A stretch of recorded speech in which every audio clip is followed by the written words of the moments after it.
July's Vancouver real estate market headlines and stats are fake. They are giving a false sense and perception of what is truly happening in the market right now today.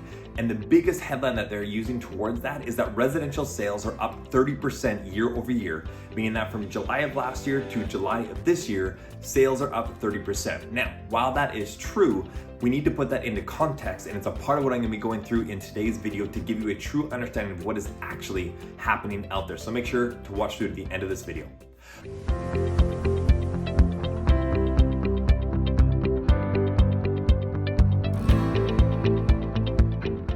I bring you these market update videos each and every month, as well as weekly videos about different neighborhoods and areas and suburbs that you need to know if you were thinking about moving to or relocating in the city of Vancouver or the greater surrounding suburbs. And we have people every single day that reach out and they call us, they give us a text, they shoot us an email that are looking to move to Vancouver or the surrounding suburbs and need some help and want some guidance and in terms of where to live, what their budget can get them in different areas and what makes sense for them based off of lifestyle. So if you have questions about living in Vancouver or the surrounding suburbs, then make sure to give us a call, send us a text, shoot us an email, or schedule an email and you can get the link down right below this video, and we'd love to help you make a smooth move to the city of Vancouver. So let's dive into today's video and what these headlines are changing our perspective of what is actually happening in the real estate market. So what was fake? Well, the sentiment and the idea perspective that the real estate market is still on fire. When we put this into context, that the residential sales are up 30% year over year, last year, March, April was the peak of the market. And then from there, April, May, June, July, we were starting to go on a downward cycle in terms of price points as a result of interest rates going up and a lot of uncertainty in the market. And when we saw interest rates starting to climb up, we also saw in July was the full 1% rate hike that we hadn't seen before. And it was a massive awareness to the market of, holy smokes, the Bank of Canada is pinned sharp on terms of trying to bring down inflation, and they are not going to stop until this gets under control.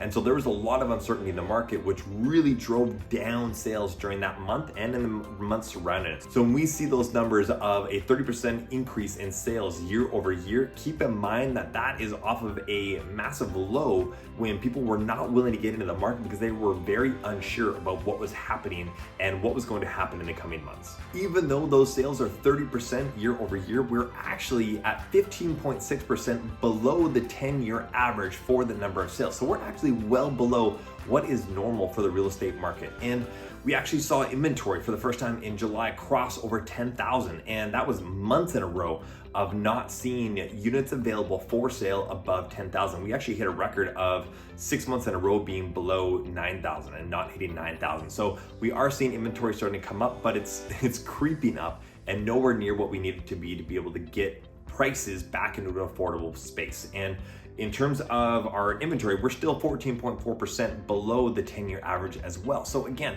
we're well beyond being into this balanced market territory where we can see prices starting to come down. Next up in the stats that you want to look at and be aware of is something called the sales to active listings ratio. So how many places are sold for the number of active listings that there are available to buy. And when we look at that, this is where the number comes from when you've heard about a seller's market, a balanced market, or a buyer's market. And so when we see a higher sales to active listings ratio, well, then that means that we are in a seller's market.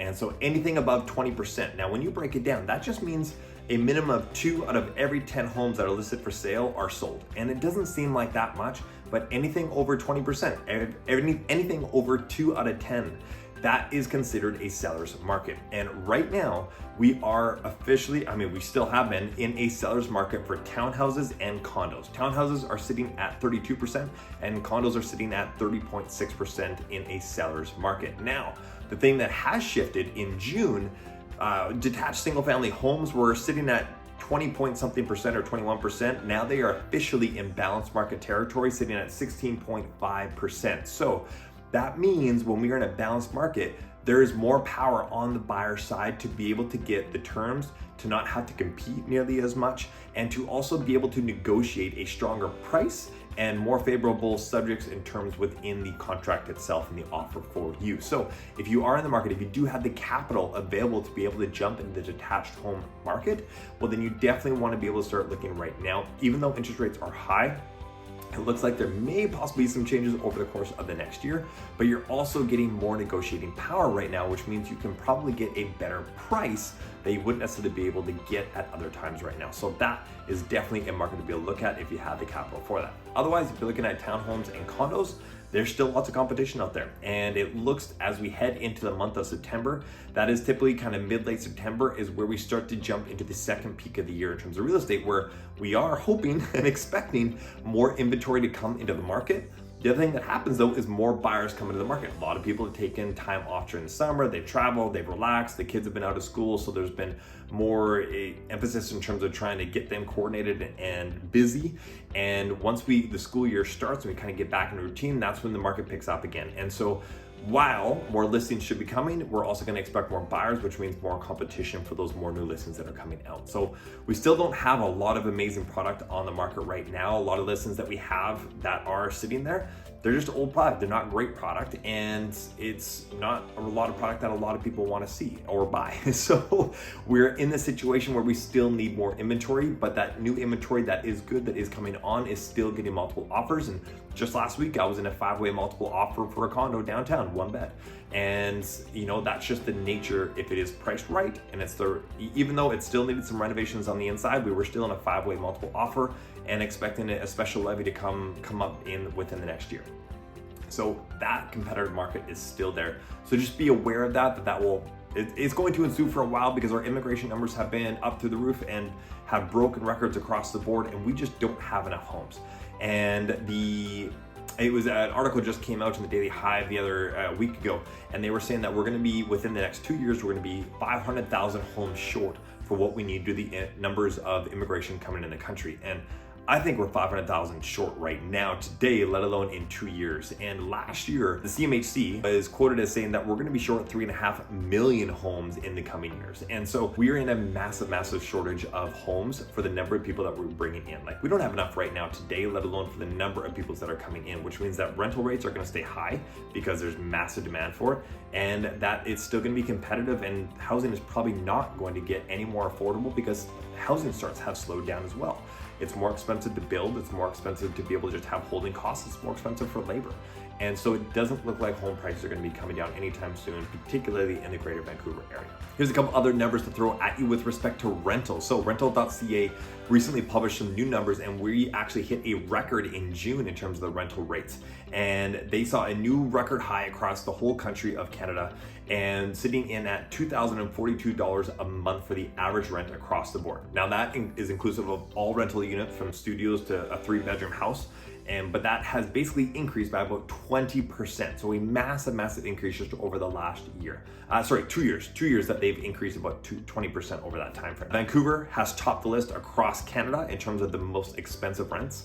And the average 1-bed now rents in at $2,945, $2,945, and will rent out in less than a week with multiple applicants trying to get that place. Average Vancouver 2-bedroom will rent in at $3,863 a month and will typically rent out within 2 weeks. Richmond also overtook Burnaby and Coquitlam as the most expensive suburb of the Greater Vancouver area as well. Massive changes, and really just increases in terms of just the overall cost of living. So if you are looking at moving to Vancouver or the Greater Vancouver area and you are going to be renting, you're looking at just exorbitant rents to be able to live here, because we do not have enough homes, and this continued immigration in terms of the number of people we are bringing in the country, we just cannot handle it in terms from a housing and supply component. On top of that, Canada's job market report was just recently released, and it came in weaker than anticipated, which is what the Bank of Canada was hoping for. However, the other thing that happened to counteract that is that wages actually grew by 5%. So it's giving some mixed messages to the Bank of Canada, and it's going to make it a little bit harder for them to determine what to do next at the next rate announcement.